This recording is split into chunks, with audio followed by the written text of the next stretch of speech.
2023. We're going to be on the air from 11 to 1 p.m. and let me apologize to the listeners. We were just having a small technical difficulty. Today we have the Body Talk Power Panel, and this is where we have this free-flowing discussion on local and national topics. Let me introduce our panel today. To my immediate left, we have the wonderful Miss Coffee. To my right here, we have Mr. Twain McGee. To his right is Miss Carly Davenport. And to the far end, he's the one who has a permanent chair on the Body Talk Power Panel. That's Mr. Jeffrey Doggett. This is going to be an interesting show because a lot of things have been happening, just not locally, but nationally.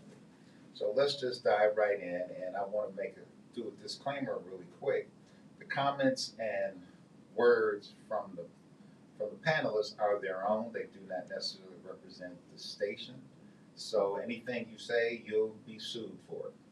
So let's just get right to it. The first topic I want to discuss, is the public budgeting movement. And I hope all of you are aware of what that basically is. This is where a collection of citizens have gotten together, and have gathered enough signatures, if they're approved, to put it on the ballot for referendum. And they're asking for approximately 2% of the general fund in the city of Cleveland. And just for a quick history, last year during the budget cycle, the same individuals agreed to accept $5 million. And the Mayor Bibb, he somewhat supported them. City Council did not. Some of the City Council members literally said that we are the ones who control the money, and the voters don't know what they want to do. They're uninformed, and one actually said the voters are stupid, or the voters were ignorant. So City Council squashed, or they would not put forward an ordinance for the $5 million. So this is how Cleveland budgeting came about. So the 1% now represents about $12 to $14 million. When it passes, I'm not going to say it because I think it will pass when it makes the ballot. So let's start with Ms. Coffee here. What do you think of the Cleveland budgeting project that's going forward here?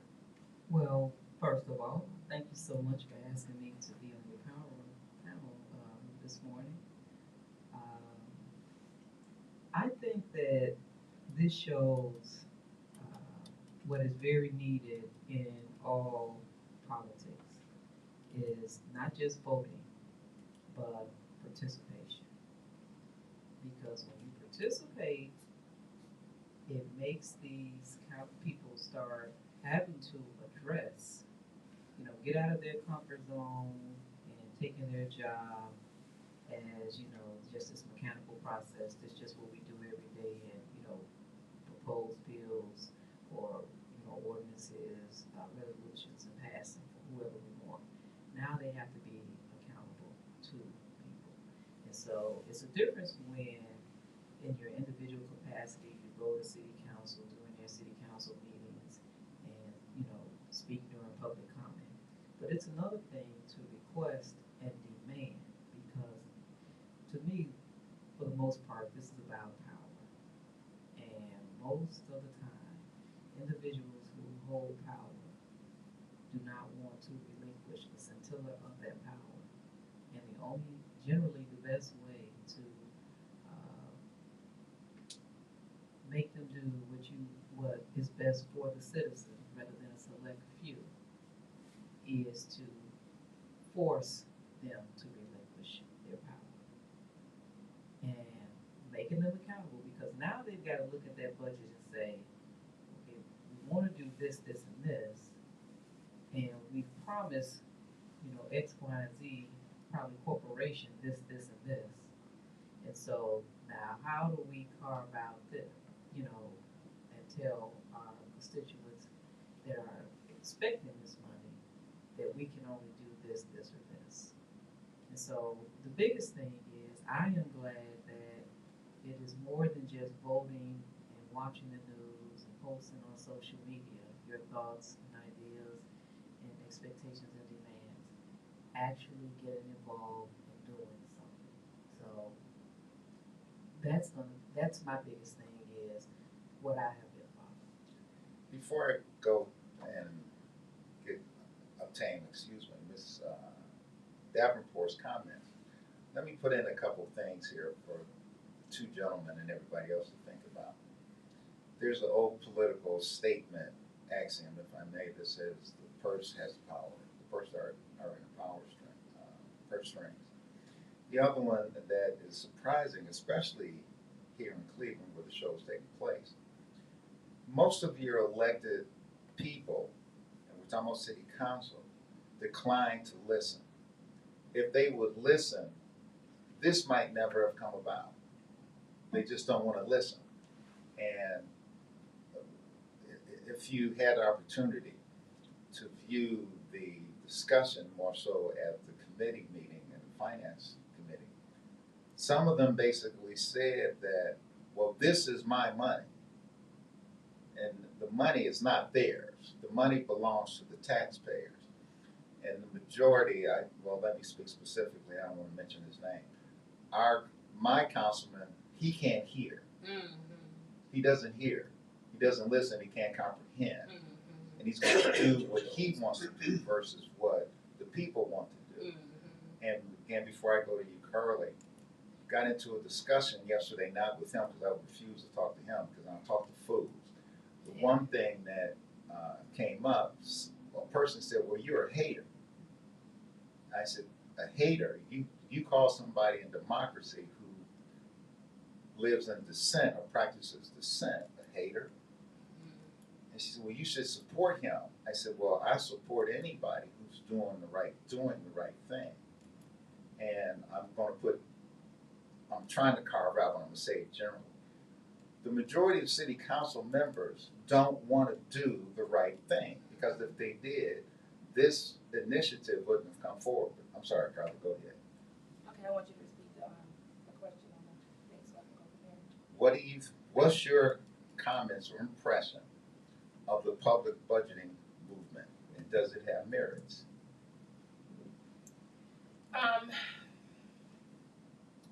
When it comes to the budget of our community, period, I don't believe there is a merit when it comes to that. I believe that people personally, like you just said, people have personal opinions and feelings, and a lot of things are feeling based, and it has nothing to do with what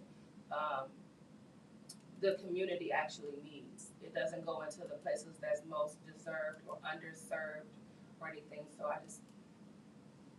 that's my answer. Okay, well, and that's fine. Mm-hmm. Mr. McGee? Speak up. Very happy to be here.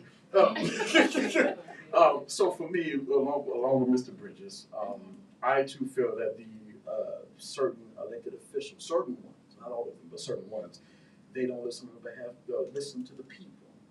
Hey, I'm like, you forget who elected you to these political seats in the first place. The people did. I mean, sure, you put your face and your name out there because they're supposed to know who you are, but it's the people who elected you in, and you have to remind yourself that the people are who you're supposed to work for.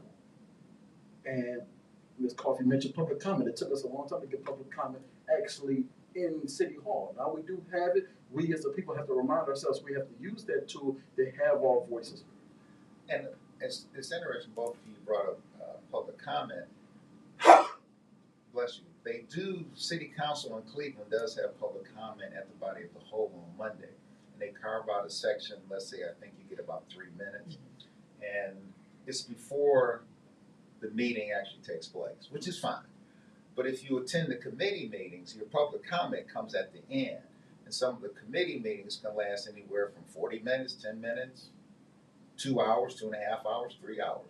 And the individuals, more so the citizens who want to make public comment, they've either taken time away from their jobs or families, et cetera, to make a comment. Some of them have to leave, so their comments are never heard. I also observed in one of the safety committee meetings where the body, the committee members caucus and said, well, no, we can't let this person talk because he or she's going to say something that's not good. And so that person wasn't, I don't say he or she wasn't invited to make their comments, but they were overlooked because, well, we got 5 more minutes and, we don't have time for you. So, Mr. Dawkins, your impression of the public budgeting initiative? Well, I don't do impression, no, just teasing. So the arrogance and the elitism of the elected officials would be comical if it wasn't so serious.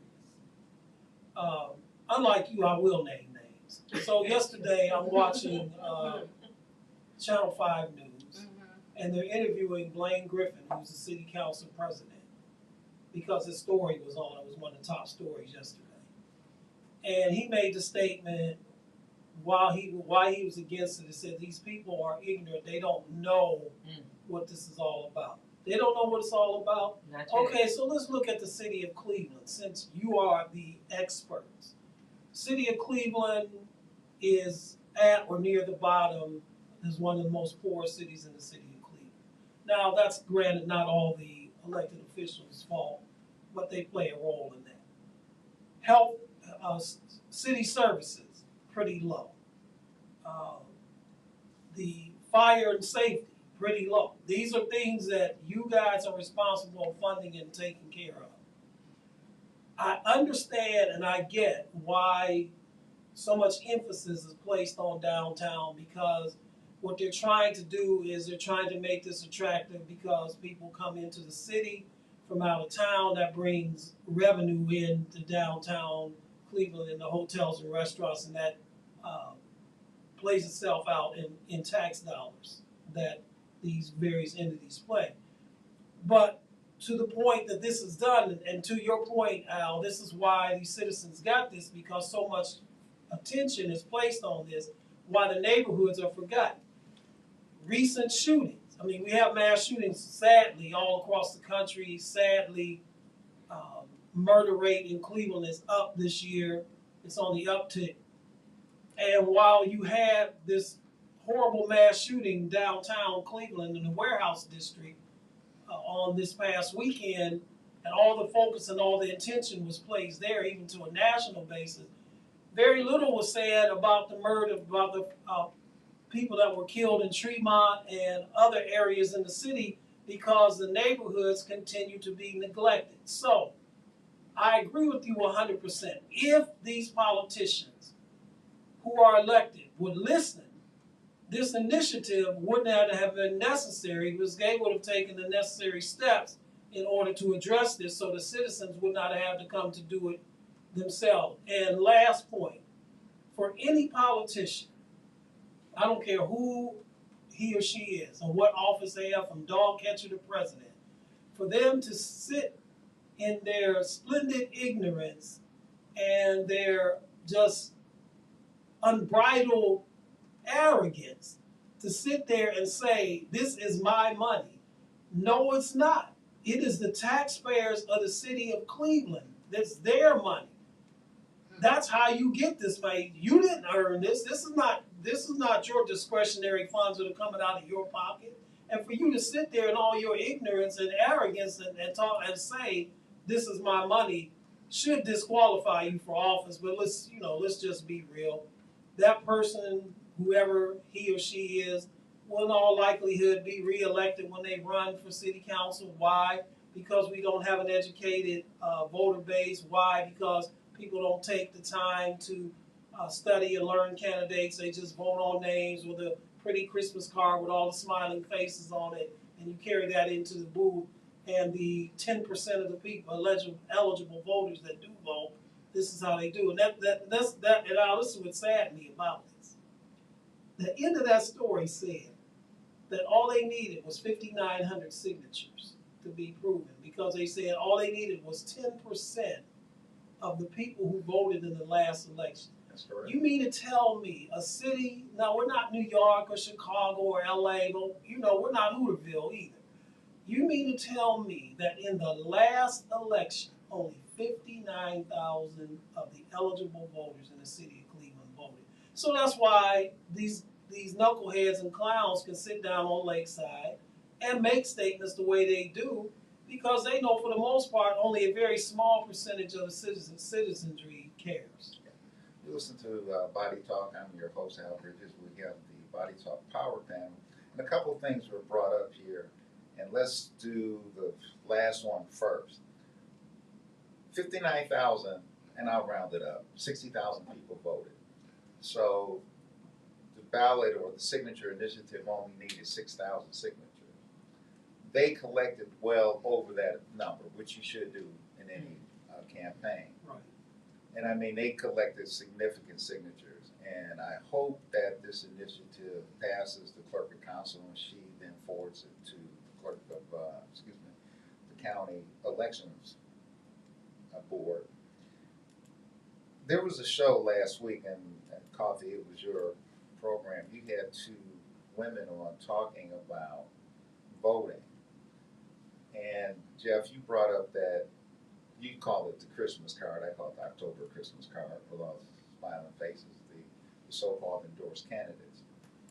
And I'm going to dovetail this into the other question here. Should there be term limits? Because in this city, in this county, the incumbents win.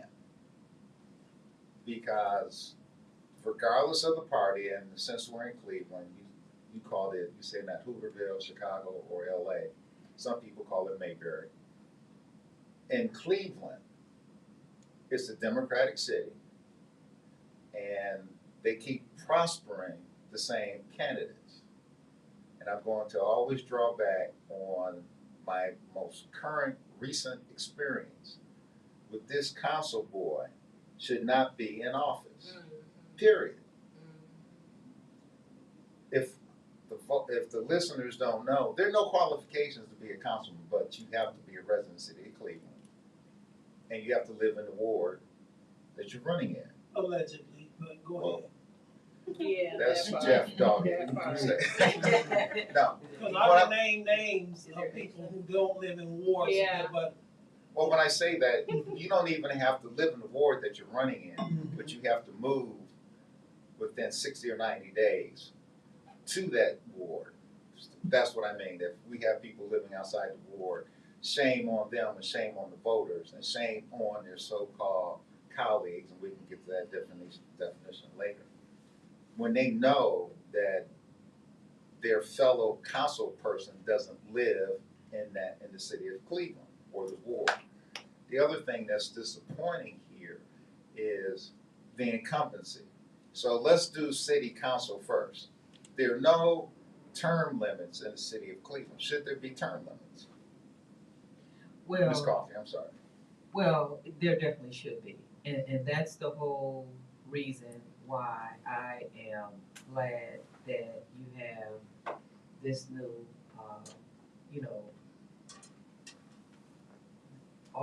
with police and with the budget. Because you need different voices. You need to keep this pressure on them. Change is slow. It's constant, but a lot of times it's slow. And this is one of the biggest issues at all levels. When you talk about local politics, state politics, when you're talking about national politics, when you're talking about all levels of court, state within the state, and then the federal courts. Term limits should be one of the big things that is discussed at all of these levels. I know years ago when I talked about this, people were saying some states tried this and the chaos that ensued.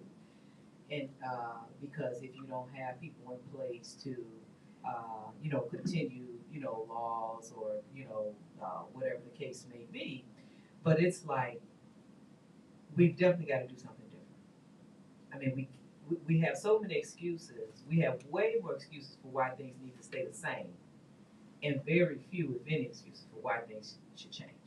And so there definitely should be term limits. I hope that people, getting involved and up in these politicians' faces, 59,000 people voted. When you have these citizens watching over the budget, when you have these citizen organizations coming together watching over the police, that's going to make more and more people involved. Because again, we're recognizing and we're getting back to the point where we're constantly trying to bring along more people. No, people are not going to vote when they see the same people, they see the same thing happening. Every time we want to do economic development, it is downtown. $15 million, like you say, for the West Side Market for how many times has it been funded versus when you look at the other communities? You know, so term limits, and when people start paying attention, when these organizations, these public organizations start, attracting younger voters, people that feel that their voice are not heard, they're gonna hold them accountable because that's what you ran on. And hopefully, the strategy is as we step down, like these politicians do, we want, instead of us staying together, we want you to be preparing to step in our place. And that's it. So term limits, I've been for that for over 30 years. And you're listening to the Body Talk Power Panel on the No Static Radio Network. You brought up the police commission. I'm going to let the other three panelists discuss the incumbency thing. I understand the logic behind issue 24. Mm-hmm. But if you really break it down, issue 24 created another body of citizens. And regardless of what goes on in your meetings, okay, let's make everything perfect for a minute.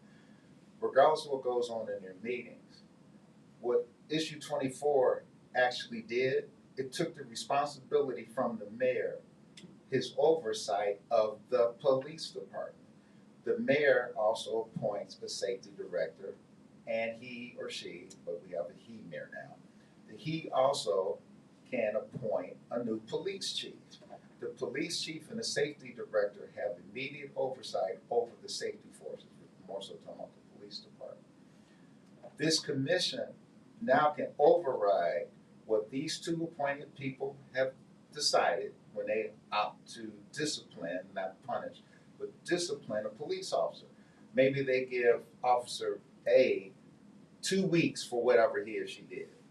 This commission can say not enough or too much. Let's say they say it's not enough, we should suspend Officer, I'll use your name, Officer McGee for 6 months because he came late to work. Without pay.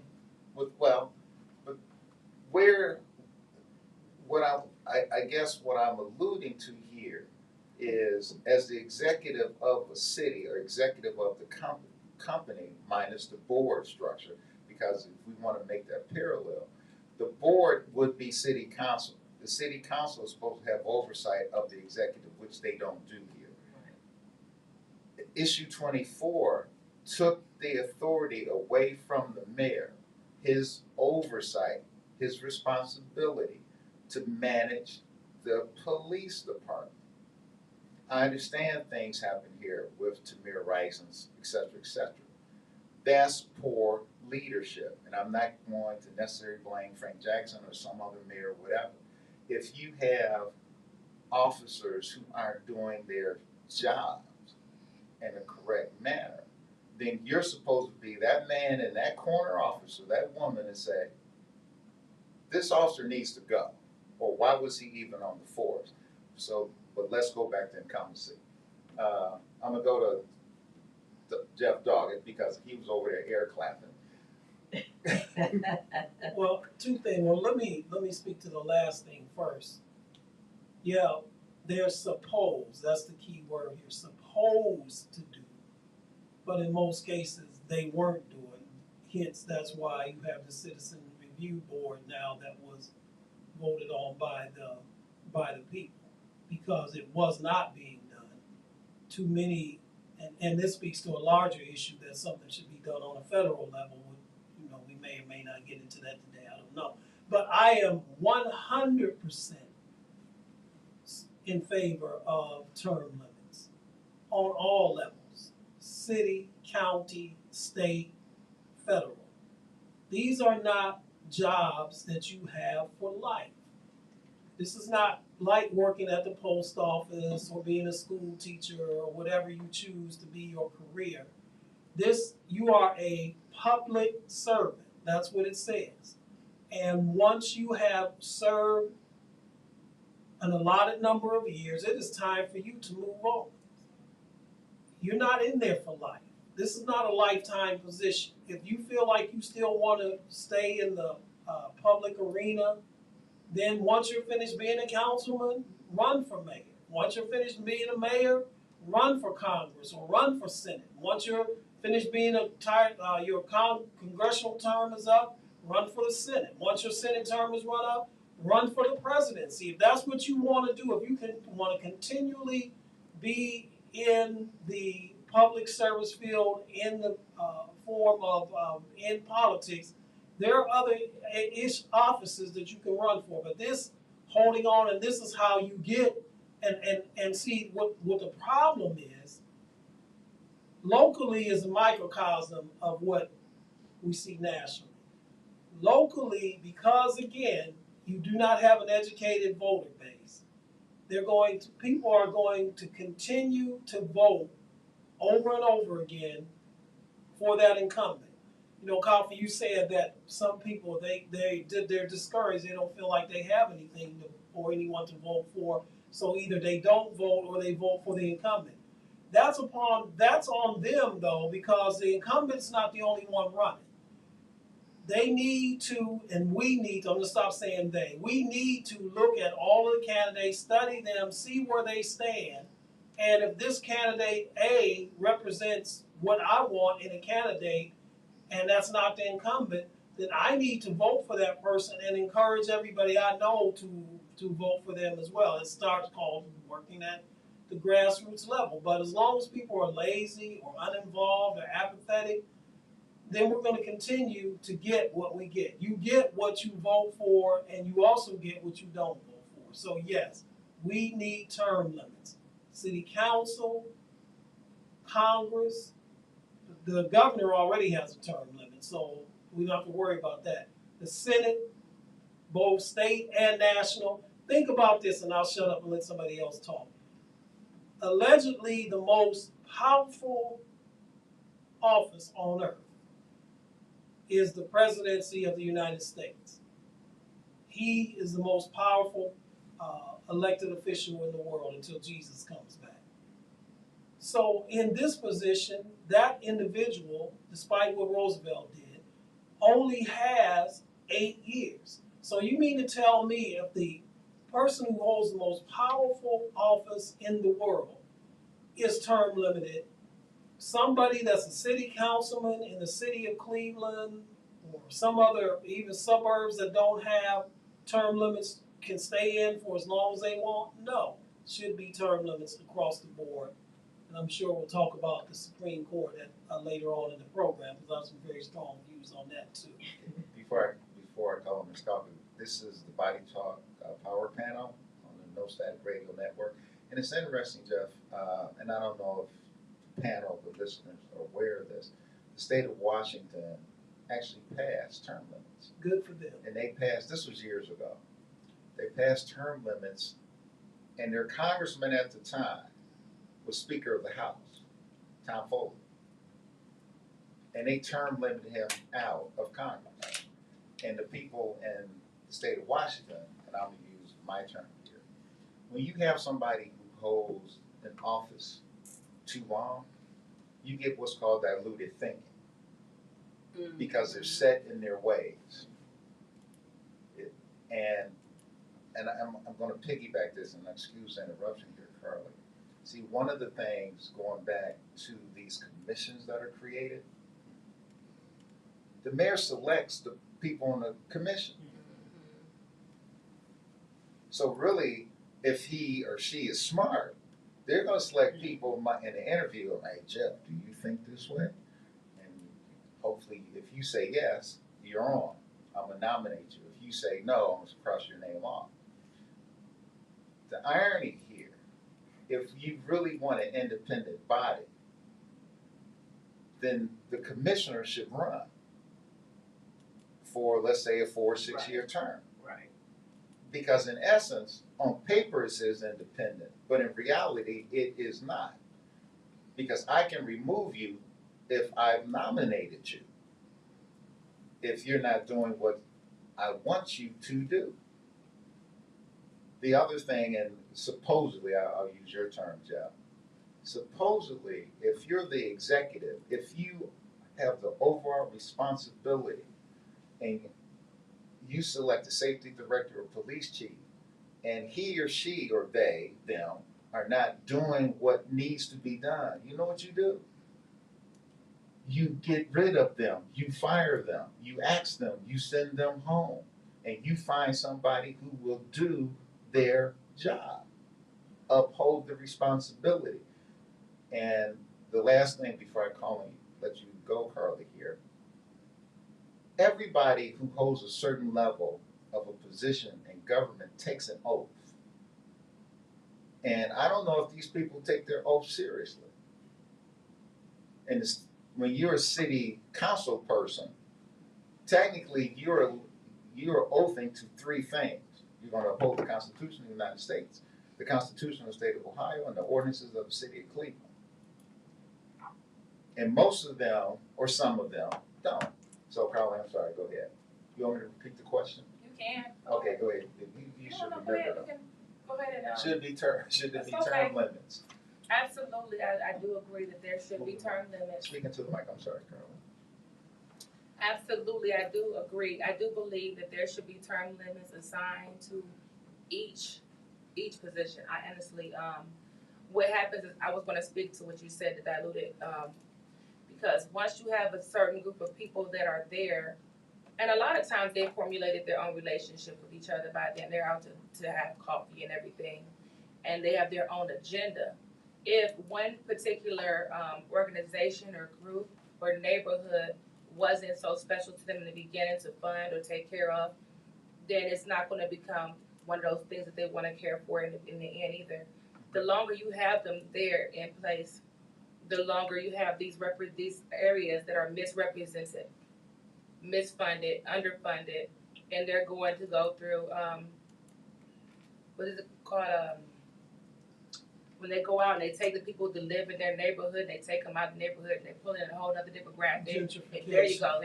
And they hike up these prices and everything, but a lot of times that is the agenda because they want the locations, because those locations are in a great neighborhood or they're close to the water. It's something over there that they want, so it happens on purpose. So it's not that they misappropriate funds by accident. Sometimes it's very intentional.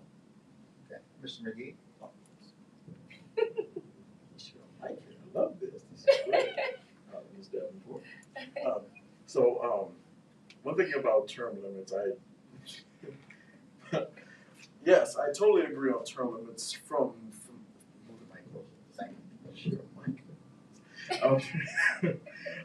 Yes, I do agree on term limits for those who go to the city of Columbus as state reps and state senators, and for those who go to DC as Congress and U.S. Senate representatives. For me, as a former elected official and a former candidate on running for multiple offices, for me, I wouldn't want to serve on city council for like multiple terms, maybe 2 terms at least, and then pass the torch on to someone else who I feel like that I feel that the people, and me as a person and as a voter, that can bring new ideas to the table, especially with bringing in the youth as well as that too. The youth can bring in more ideas, and also listening to those who held office for multiple generations, connecting the past and the present, and to bring in a brighter future. That's Just real quick too, but let's as the kids say, let's keep it a buck. All right. keep it The light. longer, no cap. The longer that you're in office, the more influence you have. The more influence you have, the more power you have. The more power you have, the more personal wealth you acquire. And this is why we don't have term limits, because the people who would need to vote on these term limits are the ones who are benefiting from this. And don't get me wrong, there are some people that have been in in office for a long time that have done a lot of good things. I'm not saying term limits because the people that are serving aren't doing a good job. There are some who have done good work, but it's time for them to go. Dianne Feinstein should no longer be a senator from California. She can't do the job anymore. Chuck Grassley should no longer be a senator from Iowa. He's been in there too long. Joe Biden was in the Senate for 40 years. These are people who did good things, but their time is up. It's time to move on. But for the reasons that I just stated, power equals, longevity equals influence, influence equals power, and power equals money. That's why it's not going to happen. Well, one, along that vein, and I know we have somebody here who born and raised in Chicago. There's a book out called Boss. This is an old book, paperback. It might be in hardback now. And it was written about old man Mayor Daley, the longest serving mayor in Chicago's history. Now, that was when power politics was power politics. Tammany. Yeah, and Daley, he ruled with an iron fist. Right. And Chicago is a little bit different than Cleveland because the mayor kind of sort of controls the alderman, which is a term of city council for Chicago. I will say this for Chicago, because I had some friends who worked in Chicago in the political arena. They might take money, and I'm not saying illegally, but yeah, they take some money, and they award a contract for the sidewalks, the streets to be paid. The street will get paid, and so will the sidewalks, but they won't crumble. I'm not saying anybody in Cleveland takes money. I'm not gonna say that. But when the sidewalks get paved in Cleveland, they crumble. Yeah, that part. Longevity, in some cases, does breed contempt. That does give you some power if you know how to use it. There's one councilman in Cleveland, he's been there for 40 years. The second longest one, he's doing 40 years now. I'm not gonna say it's Ken Johnson. All right? I did. Ken Johnson. Yeah. Should there be term limits? Yes. Yeah. That's my answer. I would say a city council person in Cleveland should be limited to 2 terms. Yeah. Max. And then they just can't sit out 4 years and come back and run. Right. We want to use, what is that, Article 24, 25 in the Constitution. Obama could have done 2, he did do 2 terms, but he's done. He can never run again. You mentioned FDR. That's why that law was passed, Right. because they thought he just served too long. And those were unusual, I'm sorry, that was unusual circumstance because at the end of his second term in 1940, even though the U.S. had ended World War II, yet World War II had broken out, Japan was on the move in Asia, and people could see what was coming. So that was an unusual circumstance too, as to why he was a 4-term president. You like the history, and we'll do this real quick. When George Washington was elected as the first president, a lot of the colonists came to him, back then it was called colony, but he was elected president, and he said, we want you to serve forever. You know what he told them? He said, no, this job should not be forever. He did 2 terms and he was gone. That's right. All right? Now, along this incumbency thing, and everybody here talked about money. How do you take the money out of politics? How do you take it out? Because if Twang, is running against me, and he raises $60 million and I raise $6, 9 times out of 10 he's going to win, and that money could come from all kind of entities. How do you take the money out of politics? And until that can occur, the incumbency issue is never going to dissipate. It's never going to go away. Well, and to answer your question, and here again, I can point to the 9 court justices. that sit in Washington D.C.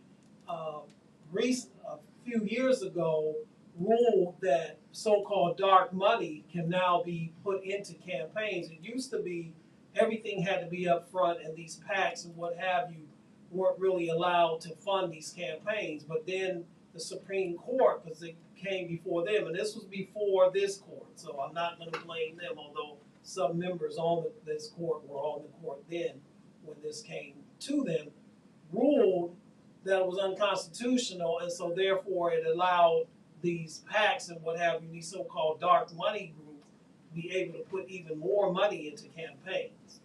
Well, you know, I'm not trying to exclude that the dark money along with the so-called deposits that everyday citizen can make to Right. Mr. McGee's campaigns or whoever's running for office. See, I think the money is used as an influencer. I know people who ran who gave $25 gift cards if you put a yard sign up, who gave $25 gift cards if you sign their petition to get on the ballot. I know people who ran who made up fictitious endorsements. Okay, and I shouldn't laugh. It's not. well, it's not funny. It's sad. It's really sad. And you mentioned the Supreme Court. See, what's odd about what's going on today, that's probably been going on ever since John Marshall served on the court. Some 200 plus years ago, whatever it was.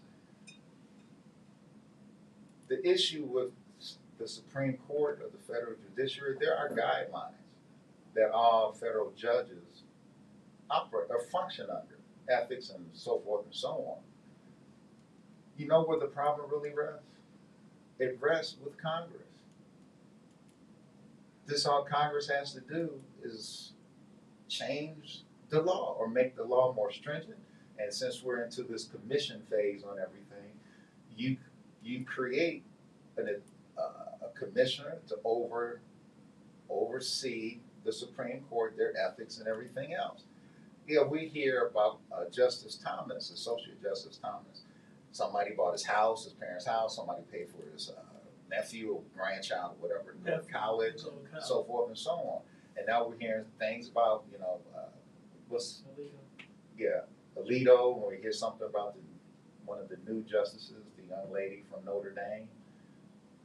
Oh, Yeah. Amy Coney Barrett. Okay, Amy Coney Barrett, you know her personally, Justice Barrett. No, I just know these names. Yeah, you just know the names. So this all Congress has to do is pass the laws, but you know why they won't do it?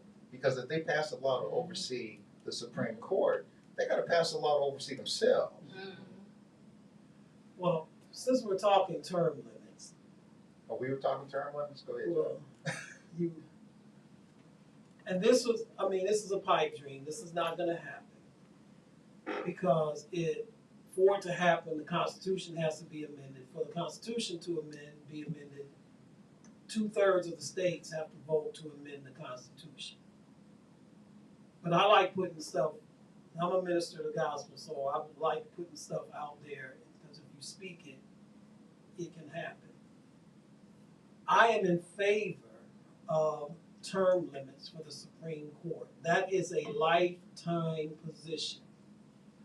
And you're talking about people who make decisions on law that affects the entire country. Now, some will say, well, you never said this before, you're just upset about recent decisions. The problem is that before, at least from my standpoint, some on the panel may disagree, that's fine. There was no reason before because no matter what a Supreme Court justice political opinions were, whether they were conservative, whether they were liberal, whether they were moderate, those political considerations did not come into existence when it came to making decisions. Example, Earl Warren, who was I believe he was the Chief Justice of the Supreme Court, was a conservative Republican. However, he voted in favor of Brown versus Topeka Board of Education. One can argue that may have been against his personal political views, but he did not allow his personal political views to come in when it comes to the Constitution. And that is what these 9 people are supposed, again, supposed to be doing. They're supposed to make rulings not on how they feel politically or what their political leanings are, left or right or center. They're supposed to make these rulings based on the Constitution. That's not what we're seeing now.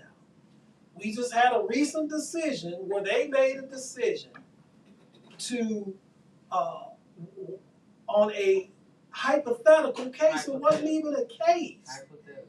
The woman in Iowa brought it before their court, and the courts there squashed it, so she took it to the Supreme Court. Long story short, the Supreme Court ruled in her favor.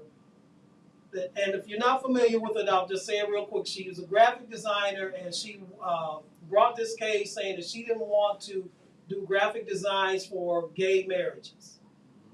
And she didn't even have a case. No one even came to her, and yet, because of the conservative leanings of 6 of the members of the court, they overturned the lower court's decision in her favor.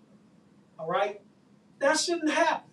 You cannot bring a fake case or hypothetical before this court. But again, this court has become so politicized that this is why we need a term limit on the Supreme Court. But right now, I know that, I have a goodest chance of waking up handsome tomorrow as this taking place. So, but we need to get it out there. This needs to be discussed because now the Supreme Court has become politicized, which is why we need a term limit. They should not be able to serve for life. You're listening to the Body Talk Power Panel on No Static Radio Network. And before I go to currently, if you're going to term limit the Supreme Court, you have to term limit the circuit courts, which is the appellate bench, and also the district court. No issue. And I understand the ratification, the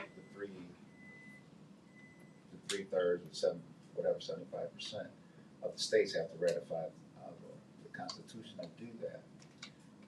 The only, separate from what the makeup of the court is, the problem with term limiting the federal judiciary is, does the president appoint somebody who's 32 or 52? Is the term set at 6 years or 10 years? And the number can be, that's debatable. Would you get the best candidates even if the president picked up the phone and said, Attorney Jeff, I want to nominate you for whatever position? And for lack of a better term, we're just going to use 10 years. You're done after 10 years. Most people who are nominated to the federal bench, it's not that they're looking forward to that lifetime appointment. The political aspect is taken away because it's just like if you say, Jeff, I'm going to hire you today, but your job's only going to last 28 days or 28 hours. Either you're going to give a full effort or half effort or half-ass effort. I'm not supposed to say that, but I just did. I'm not in favor of term limiting. I'm going to use a phrase, and you mentioned politicization of the courts. We're all young enough or old enough to remember when Judge Bork was nominated to the Supreme Court. And the first thing that Ted Kennedy did, he ran to the well and gave a speech about how this man, the monster, was going to take over the world, and et cetera, et cetera, et cetera. Regardless of what you and I might think of Ted Kennedy and or Judge Bork, that started the politicization of the federal judiciary. And you have to remember something. Who was the chairman of the Judiciary Committee? Joe Biden. Who did you say, Constance? Joe Biden. And he let it go on. They literally brutalized that man and turned his name into an adjective. He got bored. He got bored. I'll say this. It's just like I believe when you got people, black people leaving the Democratic Party going to the Republican Party. I think we need to have people coming from all angles. And my biggest contention bigger than term limits for the Supreme Court, and all is yes, they should put 32-year-olds there. Because when you go and look back at law, when you did something in the community decided what your punishment should be. And so these people make these decisions. First of all, you look at all of them have gone to Harvard and Yale and Stanford. So that's a problem within itself. Just like it wouldn't make sense that all of them should be from Cleveland, Ohio, it doesn't make sense that everyone trained under the same tutelage, learning the same thing, should be on the Supreme Court.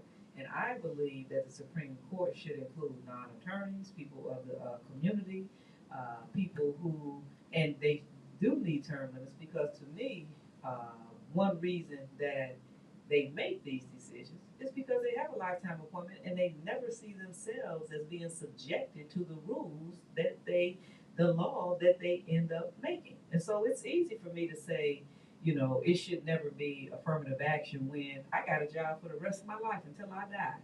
And so that rule is never going to affect me.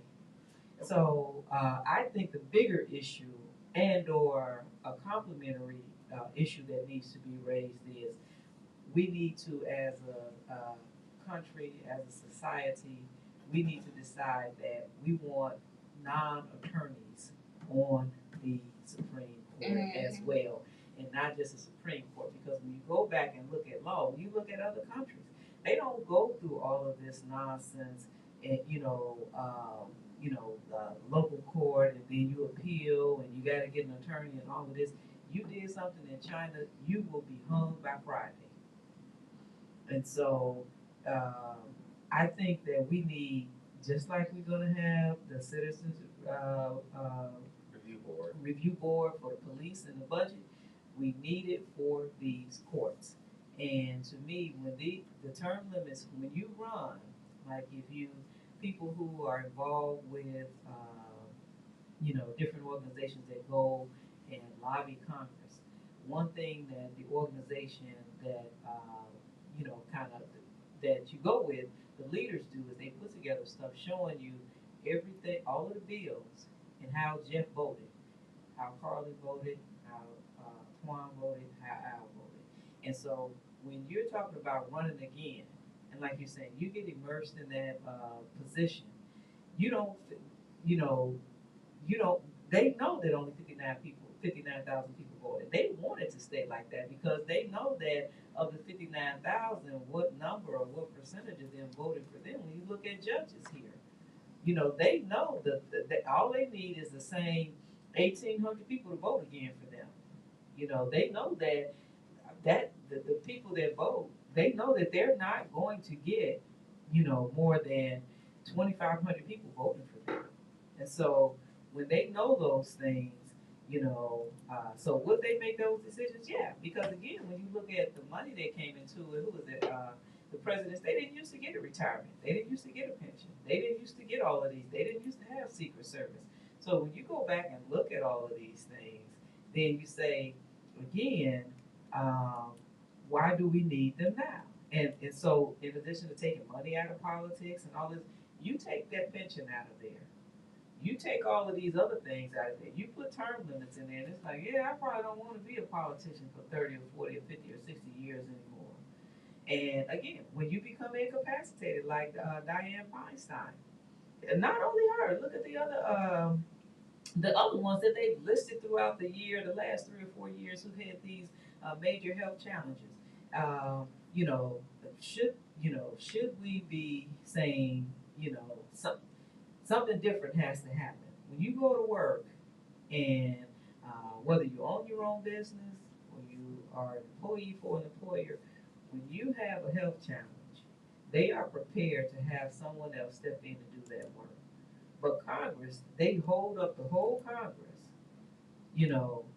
all the legislation, appointing judges, appointing, heads of all of these administrative agencies because one person or two persons have, whatever kind of challenge going on. Well, and we'll move on to the next topic here. That's based upon the Senate rules, because Feinstein was serving as the chairman of the Judiciary Committee.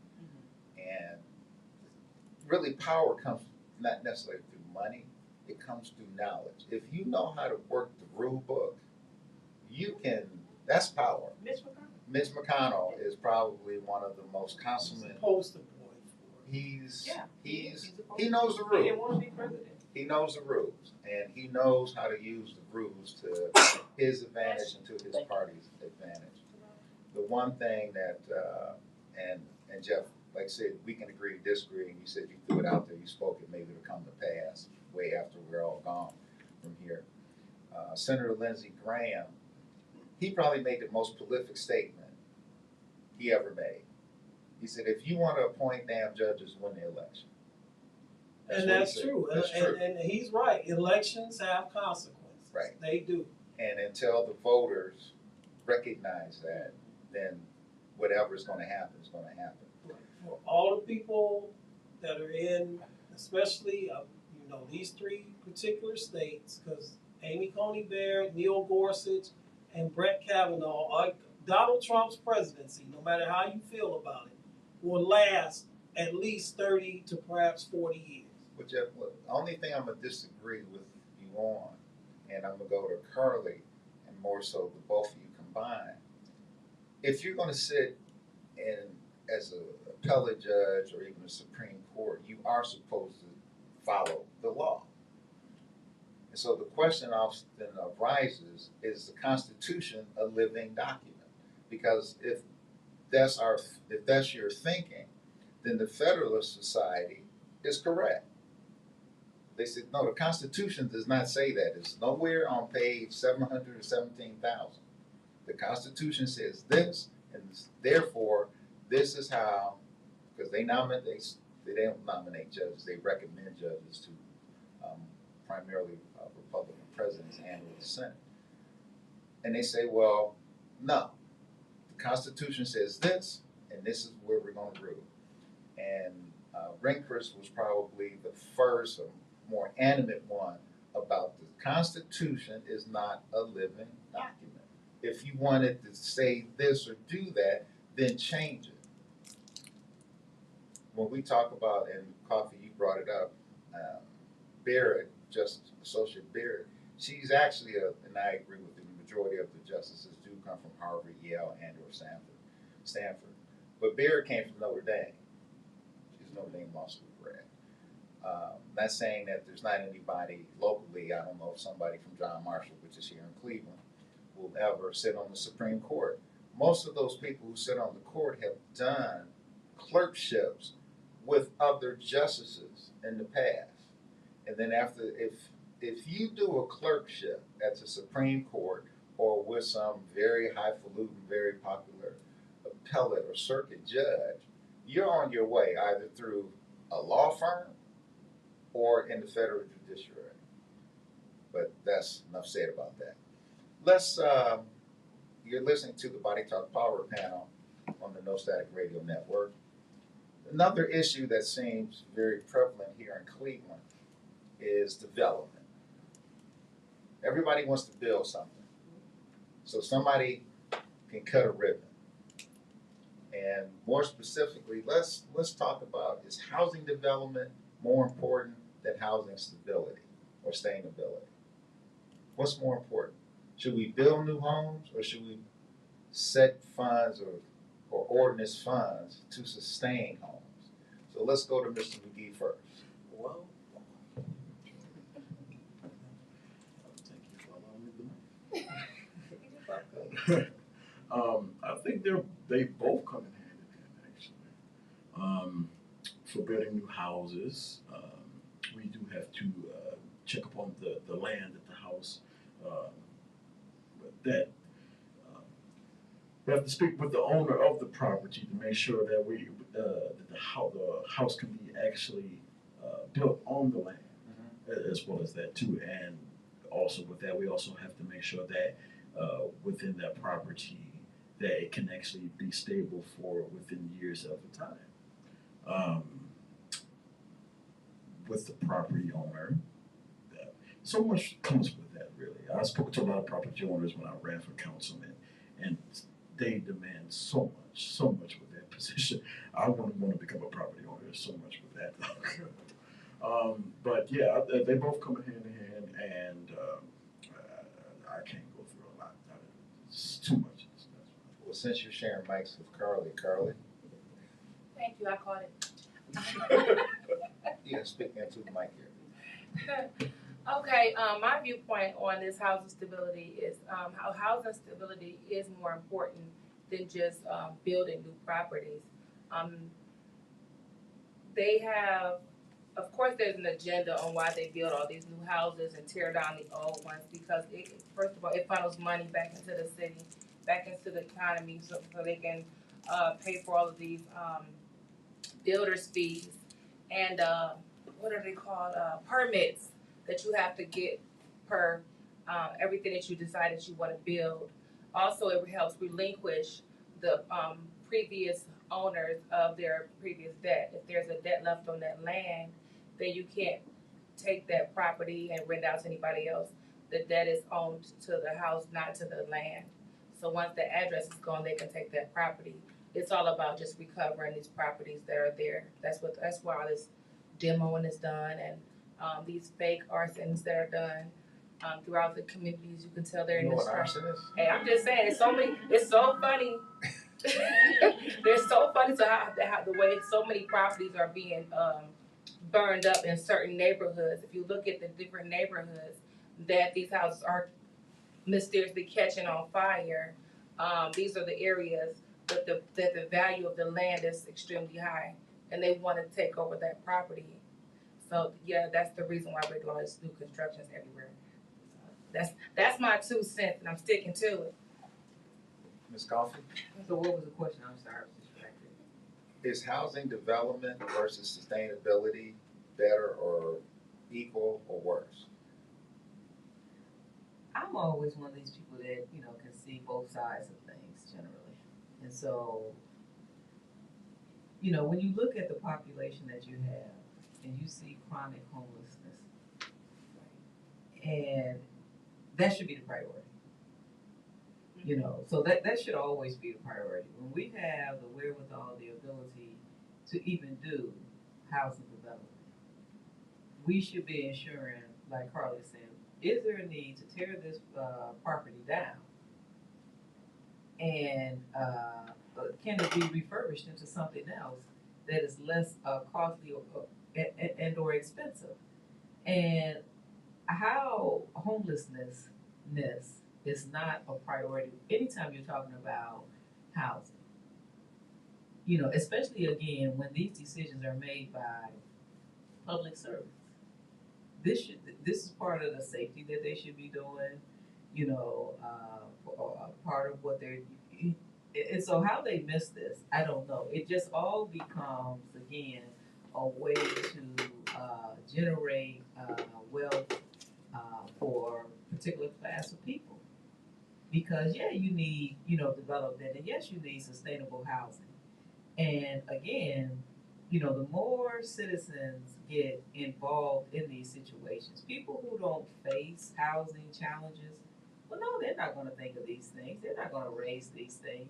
And that's why we definitely need more of our citizenry involved in these decision-making processes. Because if you're not at the table, you're on the table.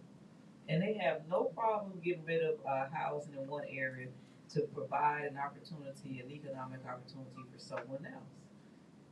Kim, when you said the homelessness, and which most people understand, you listen to the Body Talk radio program, we're having the power panel on Most Static Radio Network. The new buzz term is unsheltered. Same thing. People change terms to make it sound better or worse or whatever. The unsheltered or homelessness. What's interesting when you talk about housing development, one term you hear is these are going to be market rate homes. And I don't know if anybody listening or at the table has had the opportunity either to build a home or to do major reconstruction on their homes if you own one. Market rate means, in simple terms, what the prevailing price for the person hammering that nail is going to charge you. A market rate home, quote unquote, city of Cleveland is going to average about $225,000 to $250,000. And if the five of us were developers, we really don't want to put up one home.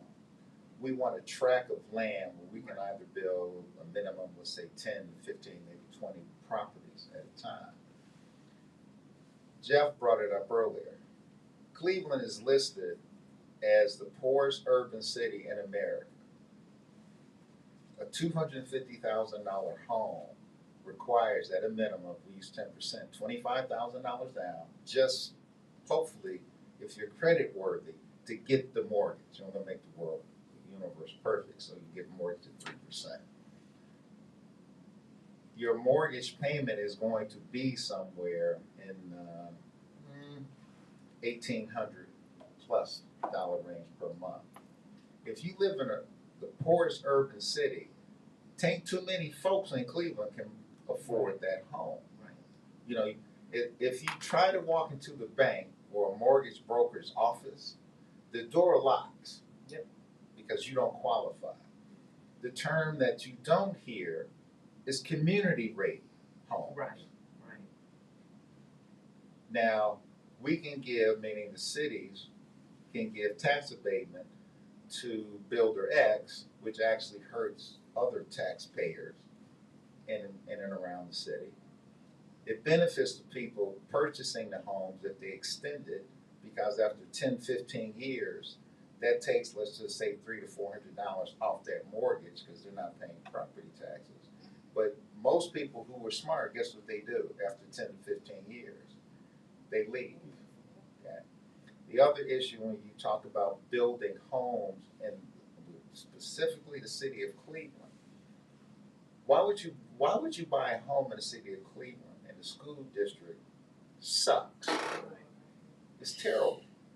Or you live in a city, the city of Cleveland, where crime is on the increase along with the temperature today, because you see Carla over fanning herself. Either you make enough money to send your child to a public or private, more so a private school, and if you can afford an $1,800 mortgage in Cleveland, I'm sorry, I'm moving to Solon. I'm gonna live in Solon. School system is good. I'm not knocking the police officers in Cleveland. Quote unquote, the crime's not bad in Solon, as bad as it is in Cleveland. You never hear community rate. Right. If you look at the homes in Cleveland, most of the structures are bad. They might need to be addressed. Some of them need new roofs. I call it the new shingle in Cleveland, the blue tarp. Okay. You still have a lot of older people or super seniors living in homes that they purchased in 1950, 1960, and they just don't have the funds to sustain that property. Carly brought it up. Oh, well, you could hire, what do you call him, the torch guy? Yeah, Yeah, sure. not that super senior would do that, but Of course not. of course not. The grandson would hire that, but no. If you sustain what you have, then you have somewhat of a stable community where these homes are. I was talking to a gentleman early this morning who's going to be on the show in August, Mr. Terry McNeil. He said, if you live in a community where people take care of their property, it becomes infectious. If you live in a community where people don't take care of their property, that becomes a disease. Jeff, sustainability or development? So it's that rock and a hard place. 'Cause, all right, so the church that I attend, we're one church in two locations. We have one campus in Euclid, and then our other campus is in the Mount Pleasant area. And I'm just gonna focus on the Mount Pleasant area. Walking through the community on some of the side streets off of Kinsman. 134, 135. Yeah, 100, all of those streets, you're right. There are stretches, not one or two, but stretches of vacant homes that not only are eyesore for the community, but are dangerous as well for a lot of reasons. And so on the one hand, you want to get rid of those. But then on the other hand, if you get rid of those homes and you don't build anything, now you just got all this vacant land there, which then again drives the tax rate down, drives the property values down of the homes that are still there, and doesn't really help the community either. So, there's the dilemma. What do you do? So on the one hand, I agree with what Carly said, that, homelessness or unsheltered or whatever you want to call it, they be living on the street, whatever you want to call it, all right? Shouldn't make joke about it. Is a huge issue in this city. My wife works at a homeless shelter, so I know of it, secondhand through her. But to your point, if you build these homes in the neighborhoods, should it, and you have to explain this to me, because this is, I'm not too ashamed to admit it's not area expertise I know about. If they go by community standards rather than just what it would be for a new house, would that lower the cost of the home based on, if I build a new home on 125th off of Kinsman, as opposed to a new home, say in University Heights, same company, same construction company and all of that, are they going to have the same value, or is that what community value is? Or Community rate or community value homes from ground up Mhm. is based upon what a community can afford to pay. And I'm talking across the city of Cleveland. So in essence, what we're really discussing when you say community rate would be the median average, and the average should be used when we talk about median, is the median cost of a home. I think you can actually scale it back, and we're just going to use the Mount Pleasant area as a name. You don't want to build a $250,000 home in the middle of 134th between Kinsman and Ayl, because the likelihood of somebody purchasing that home is slim to none. An ice cube in a 450-degree oven has a better chance of survivability than that home selling. Using University Heights, yes, you could be the same builder, build the same model, the same home, same square footage in University Heights, but the community rate based upon income, affordability, is better, is higher. So you could probably sell that home at, let's say $225,000 without a problem. See, one of the things I think that most citizens miss in Cleveland, we get enthralled with seeing cranes go up or bulldozers, and we see signs, whatever builder's going to build homes. And we're standing there looking up at the cranes, looking up at the truss go up on the house. But then we get run over by the dump truck or the bulldozer because we're so busy. Ooh, look what's happening here. Most of the things that occur in Cleveland to build, when I say things, development, the atypical citizen can't even afford it. They can't go. The average, and we're going to use apartments, the average apartment rent in Cleveland is running $1,600. Well, to your point, news story again last night on the same broadcast that I talked about earlier. They're tearing down 700 Prospect right now, and they're building it back up again. That used to be the something church headquarters. I forget which one. Church of Christ. Yes, and they're turning it into now 1-bedroom and efficiency apartments. And so I'm listening to the story. I said, okay. And then they said the rent there will be between $1,200 and $1,800 a month. And, I live in University Heights. I'm not bragging, I'm just saying. I live in University Heights. My mortgage is not $1,800, not even $1,200 a month.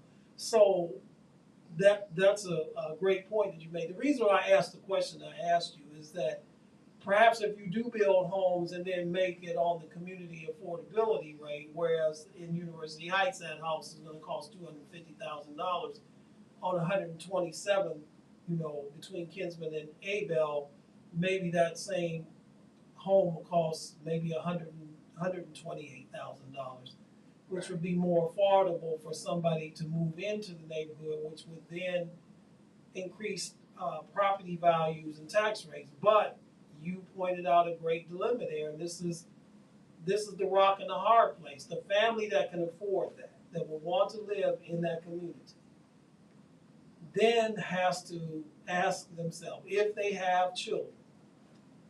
Now, do I have to also set aside a certain amount of money to send my child to, fill in the blank school, or am I going to allow them to attend Cleveland School? And if so, then can I get them into one of the magnet schools that have a better program, or are they going to go to the neighborhood? And that's the problem. That's why, to what you were saying earlier, Carl, that's why gentrification has become so popular, not only in the city of Cleveland, but cities nationwide, because they're trying to draw that population in, and they're making it attractive for them to come into there. But it's taking people out, and it's pricing people out of the neighborhood that have been in there because they can no longer afford to pay the property taxes in that neighborhood now that the values have gone up. Well, see, those are three variables you mentioned. See, one thing, as your city gets older, meaning the age of the residents, the government, the citizens have to make a decision. Should we flat tax people who are 65 and older? In other words, the county could come out tomorrow and say, Area X, your property values just went up 250%. So what you're, in essence, I'm not saying they're doing it with malicious intent, they've taxed seniors out of their homes. Everybody lives on a fixed income. Everybody. Your fixed income might be higher because you're 22 or 32 and you're working, you're going to continue to get pay raises. This gentleman over here, he's 69. His income is somewhat level, it's straight, it's not going anywhere. And everybody has a fixed budget. The other thing about when you say schools, most people who buy homes, who either have children or are planning to have children, look at the school district and they say, well, we can buy this house here because the schools in whatever area are pretty good. If they're not good, then you have to realize that you're going to have to come out of your pocket to send that kid of yours either to Hathaway Brown, University School, Benedictine, Cathedral Latin, or whatever. I know Cathedral Latin's close, St. Ignatius, better example. That's an additional 12, 14 grand, if not more, a year. Not to mention college, Well, you got to save for that too. Right, so your discretionary income. So all these quote unquote fancy things you see being built in Cleveland, yeah, they might attract some younger people coming back, gentrification into Cleveland, but it's not sustaining your current population at all. The other issue that's important here that has to be considered, and we're going to use University Heights where Jeff doesn't live, in Mount Pleasant area, the same builder. So instead of the city giving that builder tax abatement, maybe what they can do is say, look, we know this home costs $250,000. We're going to pay 50% of that cost so that Jeff, Carly, McGee, Al, and Coffee can all afford to move into that home, those homes he or she's going to build. When you give tax abatement to builders, and I understand certain things need to occur to keep the life of the city, because you don't want anything to die. A city is biological, it's a process. But you can't give away something that you don't have, because you have to look at the consequences, which leads us to the next topic here. About 3 weeks ago, a city director was dismissed.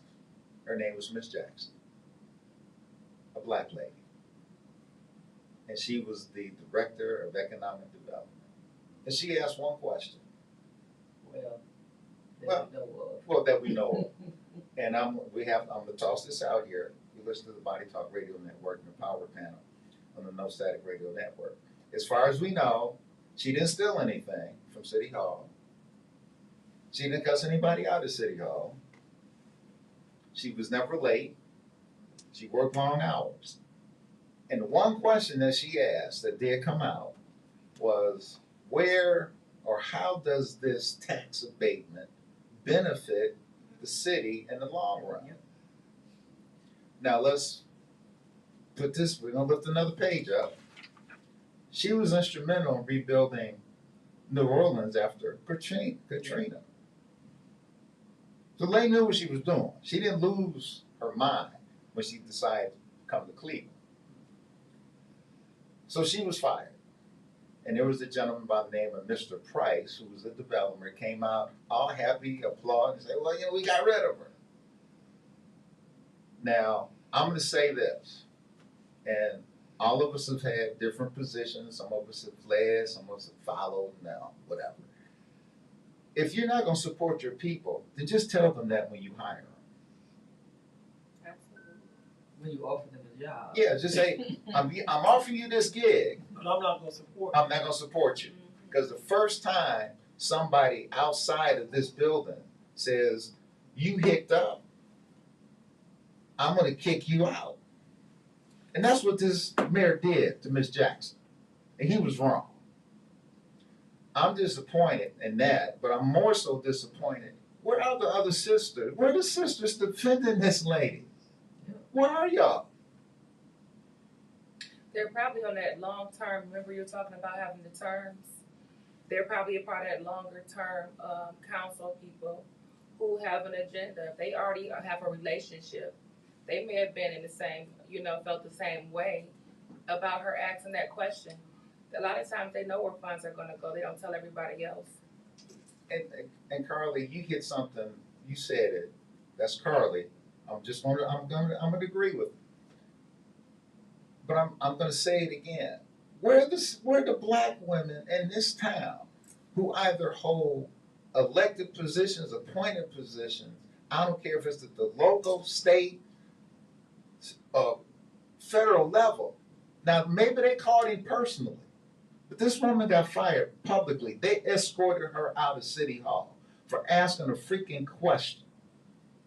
Where's City Council? Now, 2 days after she got dismissed, or about a week, they had a press conference on the steps, and they lauded her for what she had put in place. But you fired the lady for asking a question, a reason. She didn't disagree. She just wanted to better understand. And if you look in the city's books, you don't see the offset of what tax abatement does to the books. It doesn't say the development done by Jeff Doggett that we gave 15 years ago, and you try to find the journal entry that says, well, wait a minute, it didn't contribute this. Wasn't the Gateway Complex built with tax abatement? True. In most cities, to be candid, if Microsoft wants to relocate, let's say to the Midwest, every city from Chicago, Cleveland, Detroit is going to offer the same damn thing. It's 2 words: tax abatement. Right. Now, what affects that is the length of the tax abatement. And Microsoft is going to say, shouldn't use Microsoft as a name, but Microsoft is going to say, well, we're going to generate 36,000 jobs to your community. And that turns into income tax revenue. But you never see the offset. You never see the entry in the book, if that really happened. And that's all, and I'm speaking for her, I didn't talk to her, that's all she really asked.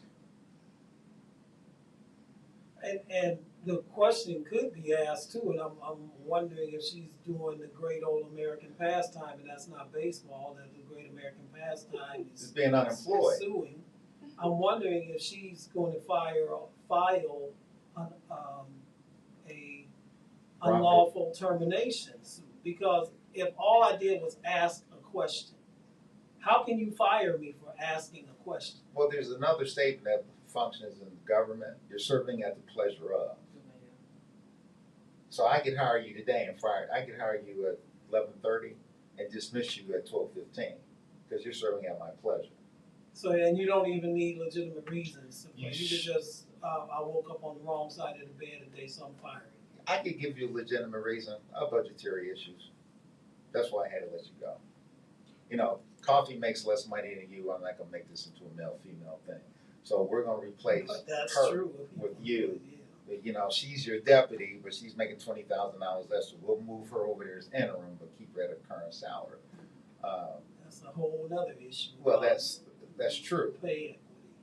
But I'm just asking, where are the black women who are silent?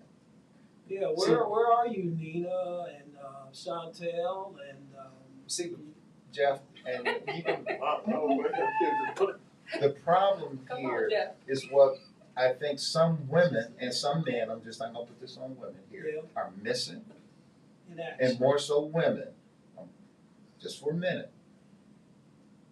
When that lady was fired, and you sat there silent,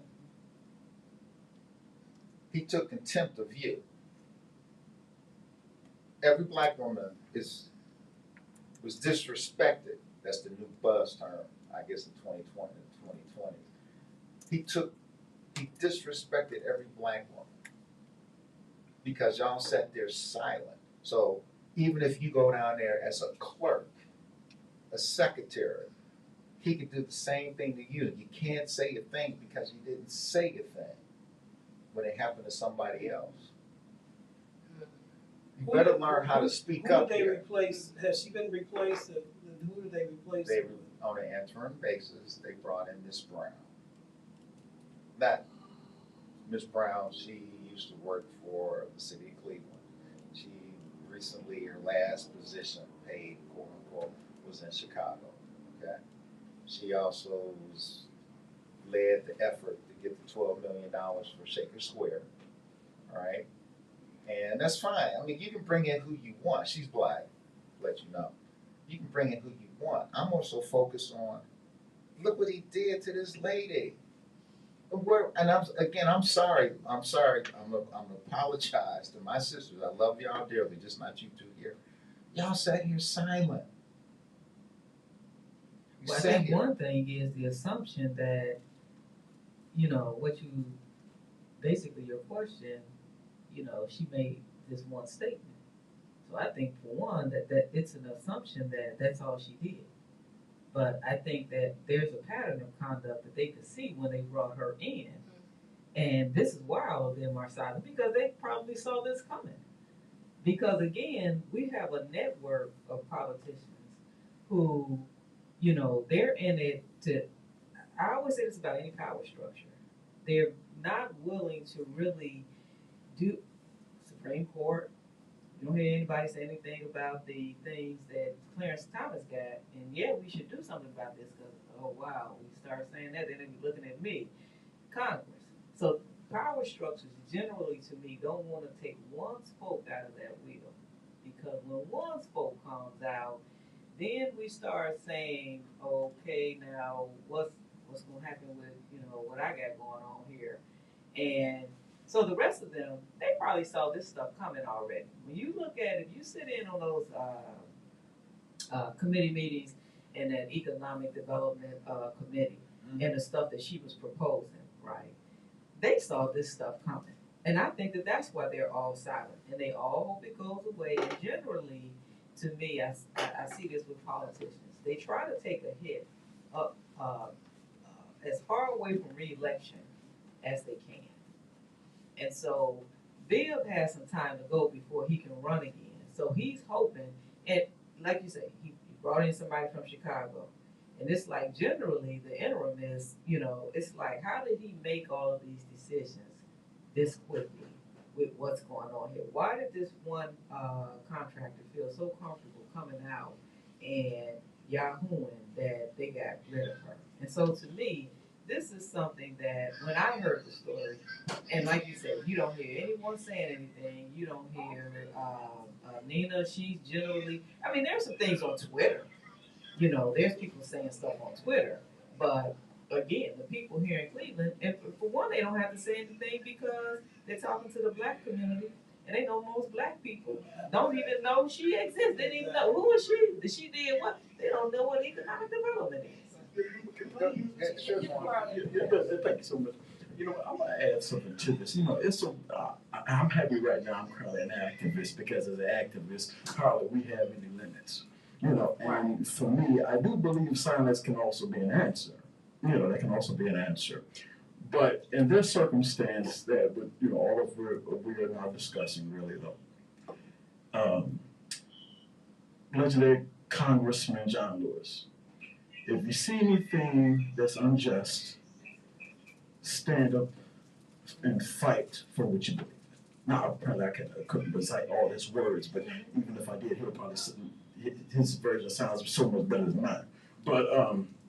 But yeah, I'm not going to just let something that is so unfair just go out. You know, I'm gonna fight for that person who I feel, and this is just me as a voter, as just a citizen. I'm gonna fight for that person, you know, because this is totally unlawful. You know? Now, of course, for me, I'm not an elected official, so in some ways, I don't know how the process goes. All I know is that if I was elected, I mean, I wouldn't be afraid to speak out, and if it costs me re-election, it's so be. You know, I'm elected to represent some people here. I'm about to go Jim Johnson on somebody. I'm elected to represent some people over here, and for me, if I don't speak out, I feel that I'm misrepresenting myself, and I'm misrepresenting the people that elected me in office. Well, and some can be politically compromised too. If I endorsed you as a candidate when you were running, and you endorsed me as a candidate when I was running, and you're the one who ordered the code red, then I'm compromised now because I endorsed you, and now I have to maintain my public image. And in public, I can't come back and now, well, you can do it, but very rarely does it happen in politics. I mean, you see Chris Christie doing it now because, you know, it's really to his advantage to do so. He's not going to, in all likelihood, get the Republican nomination anyway. And he endorsed, publicly embraced Trump in 16 and 20. So if I'm a congresswoman from a certain district in Northeast Ohio who endorsed a certain mayor who happens to be the mayor of the city of Cleveland right now, I can't really come out now and criticize him or say something or chastise him for doing this. If I go to Curly, and I understand what you're saying, Jeff, if we want to write a dissertation or master's thesis on politics, but you know what's good about a human being? That person has the right to change their damn mind. Yeah, exactly. I'm not agreeing with it. I'm just saying. I know. You're right. That person has a right to change their damn mind. And if that person sits there trying to calculate, well, I endorsed Larry or Curly and Moe 4 years ago, and they endorsed me, so I have to endorse them to get their endorsement again. You know what you are? Not you personally.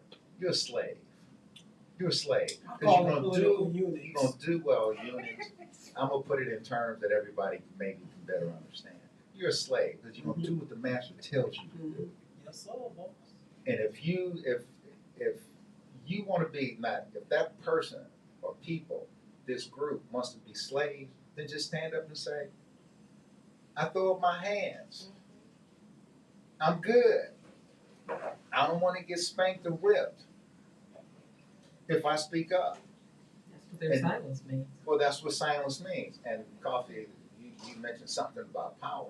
See, absolute power corrupts. Absolutely. It corrupts. And when you work in a system of any kind, and the person who sits in that corner office or on the top floor or even in the damn basement, if the people in that building has given that individual the perception that they have this absolute control over them, you lose.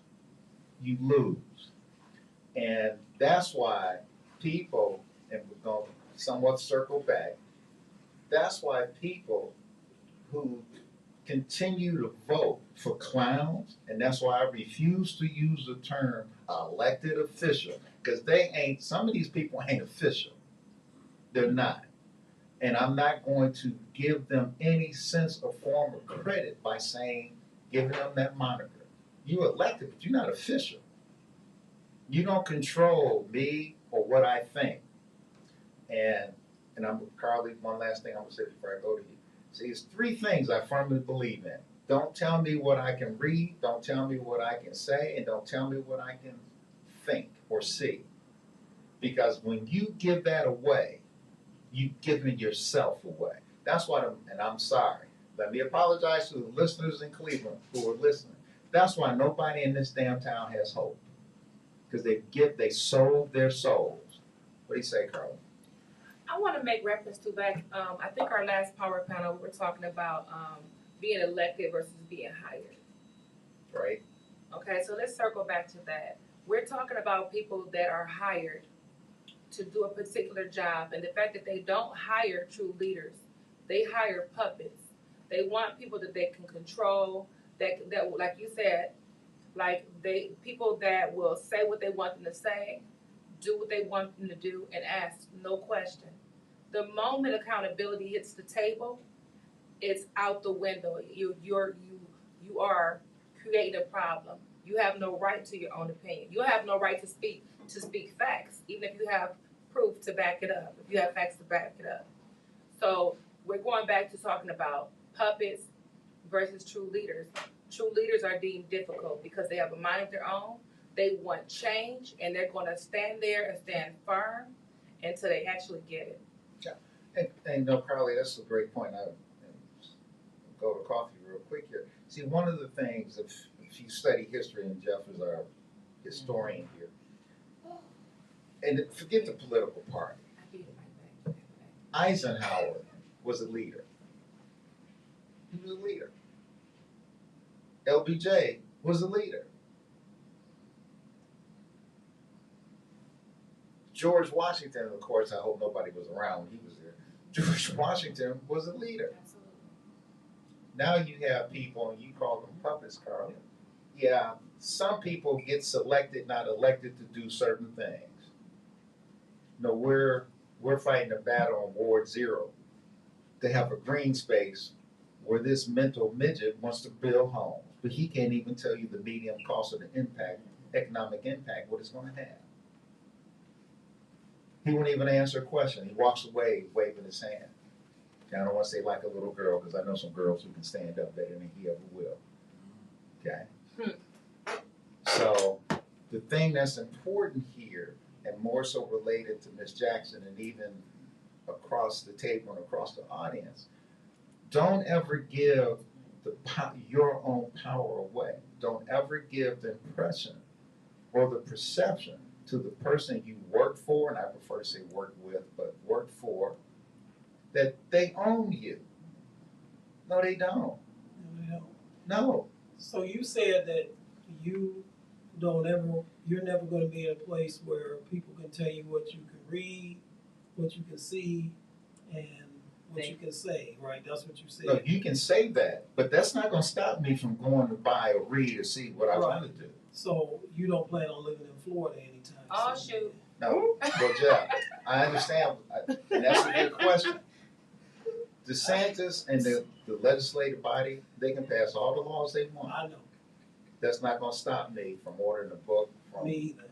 Amazon or whoever. That's not going to stop me from talking to coffee in my backyard or over the phone. Mm-hmm. If people think that You just won't be a teacher in the classroom. That's all. then I wouldn't get hired anyway, because Right. I'm going to ask you a question, Yeah. do you believe this, this, and that? Yeah. And I'm going to say yes, yes, yes, or no. And they're going to say, we can't hire you. Okay, it's your loss.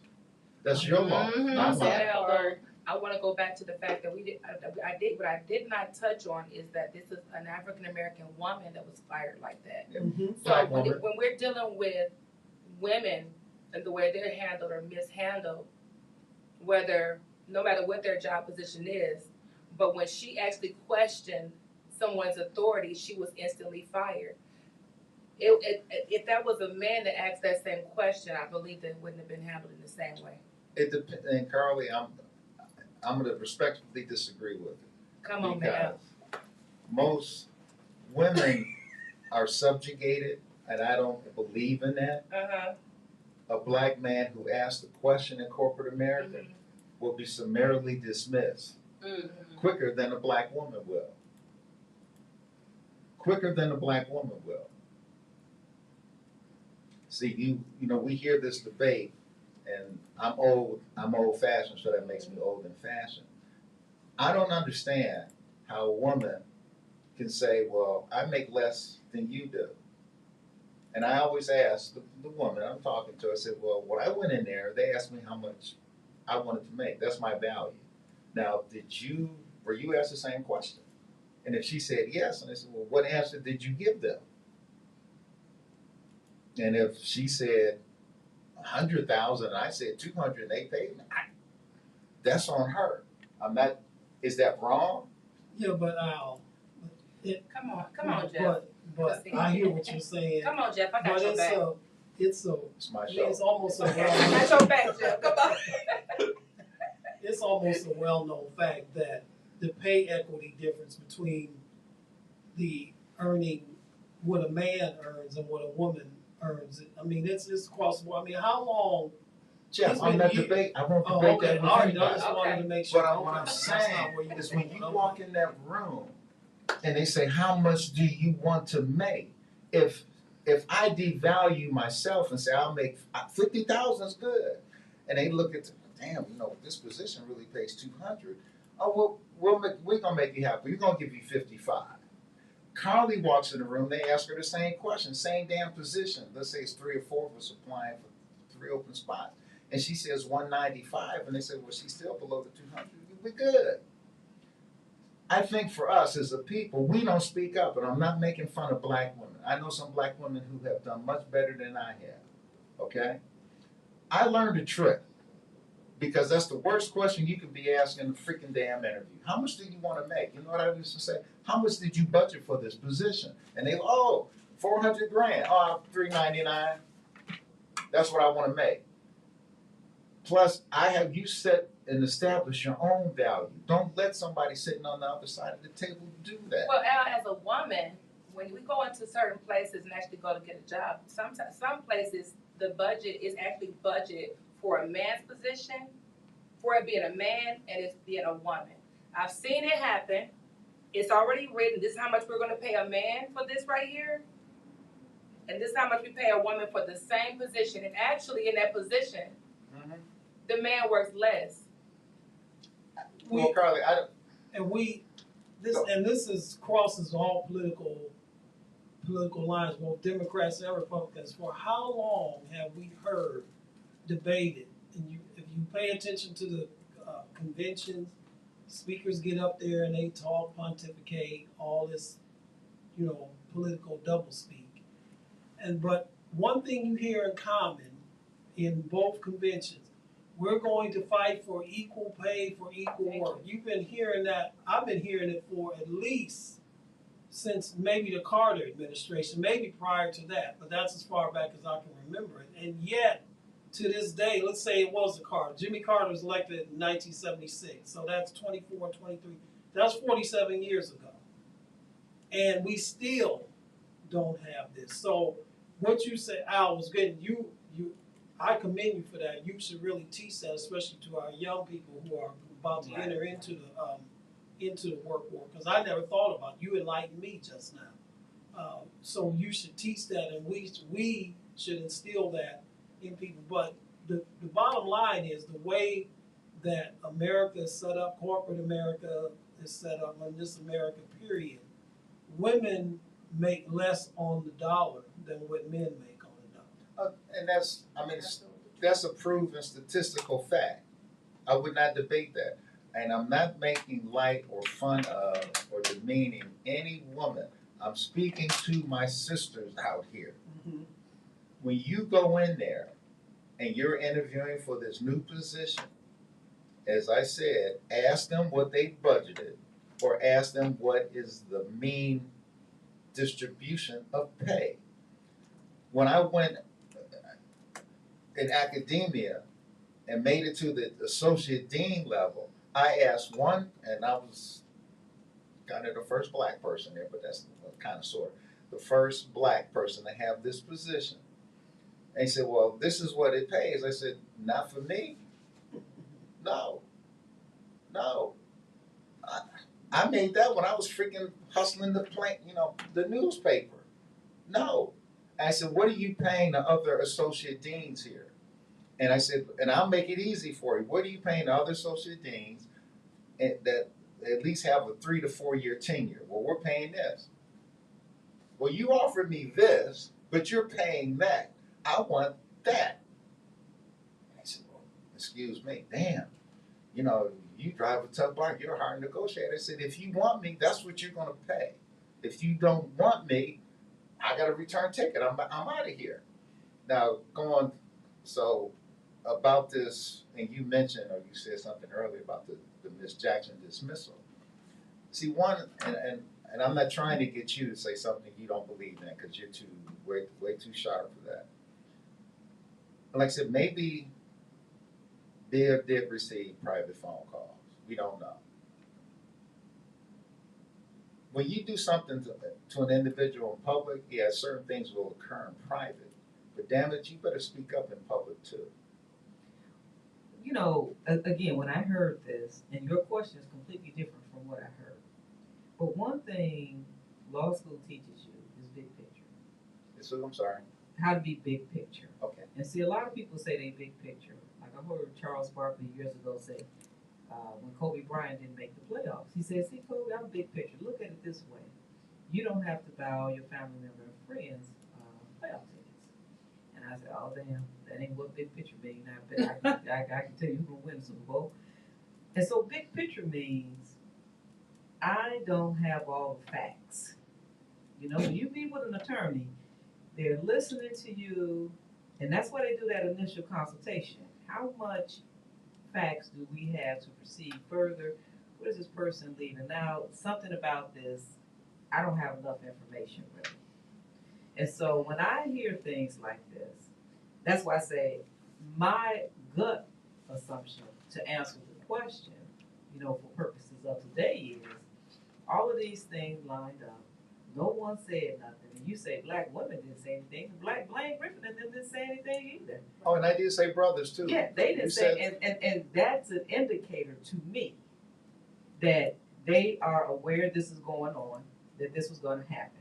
It was a matter of time. She didn't participate in the budget for her department. They had someone else sit in for that early this year when they did the budget hearings. She didn't sit in, and I was like, this is interesting. She's new in this position, and they can't get her in the meeting. And I was like, wow, that's interesting. I mean, this is way more important than whatever else is on their to-do list today and tomorrow this week. And so I'm big picture. When I hear things like this, it's like, okay, some other things are going on here. Yeah, this is generally, that was my contention when Obama became president and he led with Obamacare was, let me get this out the way because then when I run in 2 or 3 years, people will have forgotten about that. We'll have a whole new catastrophe. And so to me, that's what, it's kind of, my gut is saying that's kind of what's going on here. This is far enough away from being running for re-election again. We all know that black women generally vote Democratic, so forth and so forth. And so this is far enough away where hopefully they'll have a whole new catastrophe going on in the city of Cleveland that he doesn't have to address this. And so, it doesn't surprise me that they're not saying anything because it's like you said, and to Jeff's point, these people have made this, supported him. And I said this years ago with politics. And politicians just can't say, you know what, I changed my mind. I used to think that, but now, and that's just something that generally power within itself does. Number one on page 1, never admit I made a mistake or I did something wrong. And we're going to wrap up. It's interesting you said that never admit you made a mistake because I've been asked off and on about why people continue to vote for one person all the time and that person's not doing anything or whatever. I said, nobody wants to admit that they were wrong. Yep. And it's okay to admit that you were wrong because you can always course correct and say, you know what, I voted for Carly 4 years ago, and during her 4 year tenure, it was just a freaking damn disaster. And I'm not making fun of Carly. So I'm going to course correct, and I'm not going to vote for Carly 4 years later. Sadly, and until everybody grows up and admits you own what you do, right, and you own what you do wrong, period. More so in the political realm, the voter has the power, not the person who wins the race. And I'm not going to change. I know there's somebody who's elected and a person who's not elected. Actually, both people who run win. You win because it's not that you're trying to build a base of people so that you can run again 4 years later. Mr. McGee ran, some other people ran. He did something that, I'm just using a Ward example, he did something that 22,000 other people didn't do. He ran. He was in the fight. And he was not only representing himself, he was representing other people who ideally thought or supported him and maybe wouldn't support him on certain things. I would like to thank Ms. Coffey, Mr. McGee, Carly Davenport, and Jeff Doggett for participating in the power panel. And usually I have a book displayed, and I forgot to bring it, but the title of the book is called The Rapture, and it's written by Mr. Hal Lindsey. For those of you who have a theological bent, it's a paperback book. You have to order it. It's no longer, it's tough to find. I was given the book some years ago when I was studying some things, but the book is called The Rapture by Hal Lindsey. It's an excellent book. It talks about things biblically. And most book, and this is a book in the Bible, it's the last one, not the concordance that's usually in the front. It talks about revelation. Not revelations, it's revelation. There is no S on it. Thank you for saying that. You're welcome, Pastor Jeff. If you want, and the book has different theological scripture references throughout when he's written certain remarks. It's an excellent text. Again, I would like to thank Jeff Doggett, Ms. Carly, Twan McGee, and Ms. Coffey for participating in the power panel. And everybody have a safe, great weekend. And please stay hydrated. It's toasty out in Cleveland. Thank you.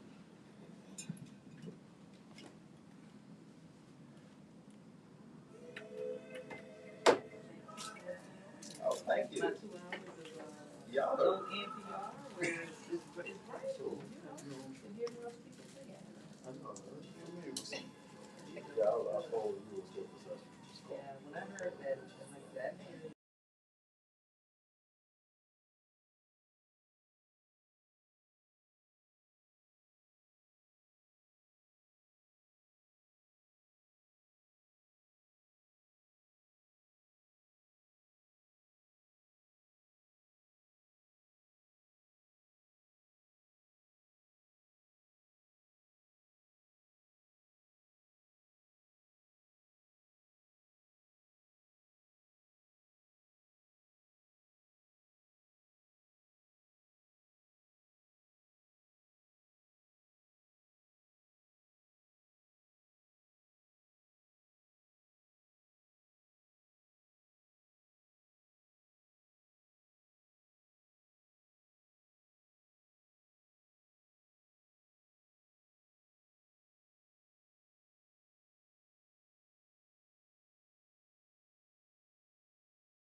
with your host, Ayl Bridges, here on the station where we don't bring no static, but we sure enough bring the noise on staticradio.net. Make sure you guys check us out on social media where we absolutely love to hear from you on Facebook.com/No Static Radio LLC, on Twitter at No Static _radio, on Instagram at @No Static Radio, on YouTube at No Static Radio, and our newest platform, Discover.tv. Same thing, No Static Radio, all one word. And for replays of this show and others on NoStaticRadio.net, please make sure you check us out on Mixler or Mixcloud.com. Just type in No Static Radio in the toolbar for replays of this show and all others on the platform. And for continuous streaming, that means no refreshing the page. It'll rebuff on its own and maybe even throw in a couple of commercials. And then you got us on TuneIn.com, live on LiveRadio.net, or Media Q for continuous streaming of this show and all others on the platform. And for all things on Static Radio, including up and coming events, merchandise, and look at all our great shows here. Please check out our website at www.nostaticradio.net. Thank you guys so much for tuning in on this Testimony Tuesday. Make sure you stay tuned. We got more music coming up, and later on this evening, we got a new show, you guys. It's called Heard Through the Grapevine. It's a husband and wife duo. You guys stay tuned. I think you'll love it. Really excited about it. Welcome to the family, Mr. and Mrs. King Grape. And we'll see you this evening. Until then, more music. Stay tuned. Don't go nowhere. We'll be right back. So if I was in the position financially This is scheduled. to pay for a daughter of mine to go to school, but somebody else pays for it, not that I couldn't do it.